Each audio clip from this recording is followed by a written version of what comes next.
Bom dia pessoal, Christopher, professor de História. Hoje a gente vai encerrar o PET 4 do 7º ano, da quarta semana, inteirando aí então 4 meses de PET aí, né?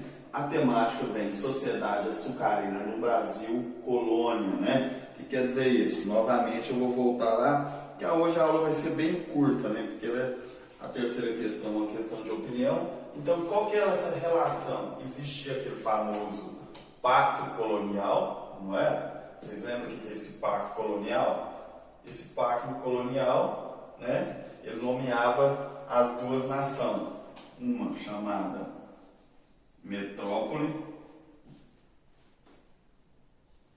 e a outra chamada colônia, né? Bom, metrópole, né? Um acentinho aqui. Bom, essa relação de metrópole e colônia, o que quer dizer esse pacto colonial? Ele falava o objetivo e a função de cada um, não era? Bom, a metrópole aqui no pacto colonial da América Portuguesa era Portugal, não era isso? E a colônia era o Brasil. Esse pacto colonial era um acordo econômico, né? Onde o Brasil só deveria comerciar com Portugal. Logicamente que Portugal praticamente estabelecia o quê? O valor a ser pago. Os valores, né? Bom, isso era totalmente prejudicial para o Brasil e totalmente lucrativo para quem? Portugal, porque ele determinava o quanto ele ia pagar, né? Então facilitaria muito. Então praticamente a função do Brasil era o quê? Enriquecer Portugal, não é? Então, o Brasil estava preso a esse pacto colonial. Vai se passando o tempo, né? Aquela questão da história de mudanças e permanência, a gente vai ver que o Brasil vai romper com Portugal. Porém, nessa relação econômica, não foi isso que eu disse para vocês em semanas anteriores, que a história trabalha a questão cultural, né? Mudança e permanência da população. Por isso que era importante a gente estudar as idades lá, né, e perceber aqui era a idade moderna, então quer dizer que o modo de produção ou o modo de vida era o capitalismo. E disse para vocês também que quem que determina esse modo de vida, a cultura da população era quem? A economia. E a economia, por isso que às vezes eu falo para você modo de produção ou modo de vida. O modo de produção, a forma de produzir riqueza e modo de vida é o que vai ser estabelecido. Por isso que sempre eu jogo essas duas coisas. Mas, na verdade, o nome desses modelos são modo de produção. Modo de produção feudal, modo de produção capitalista, modo de produção socialismo. Né? Então, está vendo que sempre esse modo de produção, porém, na hora da divisão, que vai estabelecer algumas coisas de diferente. Então era isso que é a base para você entender o conteúdo de história. Então, lá nas questões que envolvem o Brasil vivia uma relação econômica com Portugal, né? Um parceiro econômico onde Portugal só lucrava e o Brasil só tinha prejuízo com essa relação, né? E a justificativa a gente sabe que era o quê? Que Portugal falava que estava levando a civilização para onde? Para o Brasil. Então eles moldaram, eles modificaram o quê? A cultura brasileira, né? Se antes os nativos que estavam aqui tinham uma cultura, agora já não tem mais. A cultura do Brasil é qual? A cultura europeia, né? Até o idioma que a gente fala hoje, a gente percebe que é o português, fruto do quê? Dessa relação da chegada, né? A chegada dos portugueses aqui na América, por conta desse também pacto colonial. Existia pacto colonial só aqui? Não, em outros países da América também. Porém, a gente tem que entender que às vezes é um pacto colonial espanhol, às vezes é um pacto colonial português. Bom, então lá na página, ele começa na quarta semana, página 71, ele traz lá um textinho suporte, né? Que dá para você arrancar algumas informações ali para fazer a resolução das atividades da semana 4. Ele é bem tranquilo essa atividade do 7º ano, a gente vai ver agora. Bom, ele traz o tema, né? A sociedade açucareira no Brasil colônia, como tinha dito. E traz o título do texto: A Sociedade do Engenho, uma realidade lucrativa para uns e violenta para muitos. A gente então já percebe. Lucrativa para uns, poucas pessoas vão lucrar, porém a maioria não. Hoje no Brasil ainda acontece isso? A gente percebe que sim, não é? Uma pequena parcela lucra e as demais sofrem no trabalho duro, né? Intensivo e irregular. O que quer dizer isso? Trabalho do dia a dia sem uma compensação financeira boa, né? Isso acarreta no quê? Nas péssimas condições de trabalho. Se você tem péssima condição de trabalho, seu trabalho não é bom, a sua vida está comprometida, não é? Porque a sua vida vai ser determinada pela economia, não é? Então, por isso que a gente vai ver essas questões aí. Bom, eu não vou ler o texto para não estender muito, mas está lá. Primeira questão. Durante o período de predomínio da produção de açúcar no Brasil colônia, o Nordeste brasileiro representava o eixo econômico da nossa sociedade, percebe? Hoje a gente vê que o grande motor do país ainda essa é a região do Sudeste, né? Principalmente a questão do Brasil. Mas se a gente for colocar como regiões, antes era o Nordeste, né? Produção de cana e tudo mais, que Portugal só estava colonizando o litoral e a chegada deles lá no Nordeste determinou muita coisa por conta do solo e também por conta só da gente entender se a capital do país era no Nordeste é porque eles queriam ter aproximação de um lugar que ia trazer lucro, né, para melhor fiscalizar.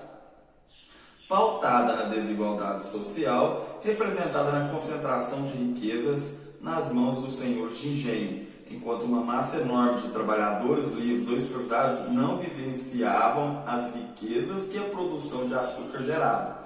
Em sua opinião, o cenário político e social do Nordeste brasileiro é muito diferente do que ocorria no período colonial, no que abrange a concentração de renda?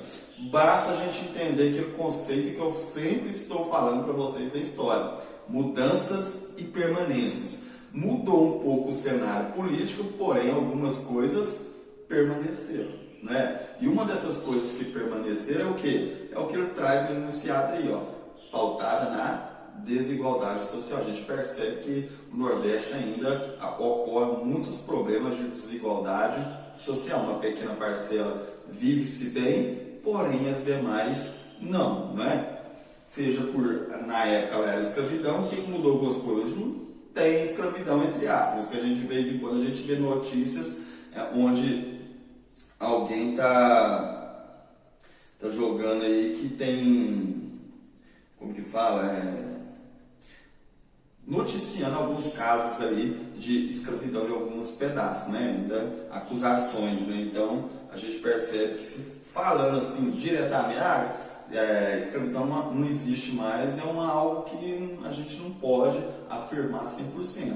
Por lei e tudo mais, não, mas a gente, de vez em quando, surgem algumas acusações dessas.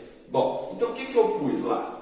Teve mudanças e permanências? Ah lá, a região perdeu o status de centro econômico. Do Nordeste hoje é o quê? O maior centro econômico do Brasil é o Sudeste, né? Onde está as regiões que geram mais riqueza para o país. Ah, mas o Nordeste ainda gera? Gera, todos geram. Porém, antes era o Nordeste, agora passou para o Sudeste, no centro da colônia. Porém, a desigualdade socioeconômica ainda persiste. Persiste ou não? Persiste, não é? Então, essa é a resposta aí.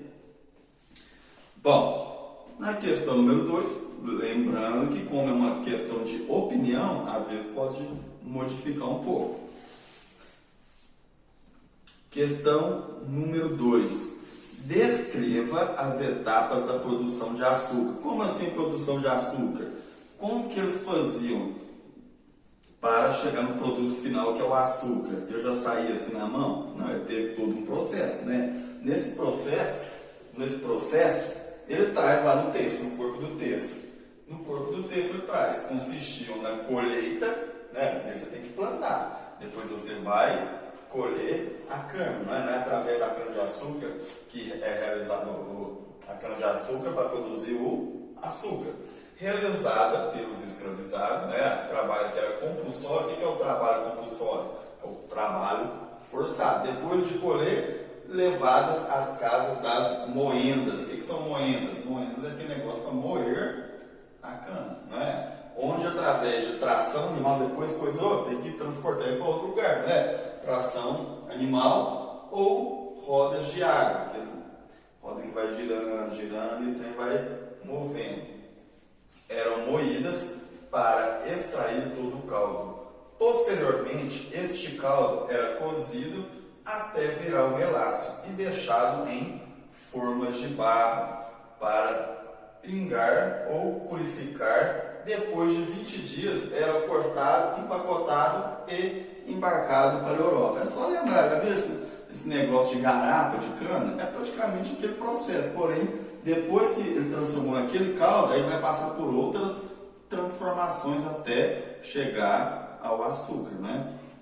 Depois empacotado e embarcado. Por que embarcado? Brasil, colônia. Relação, açúcar depois de pronto, levado para Portugal, revender lá na Europa e ganhar dinheiro com isso daí.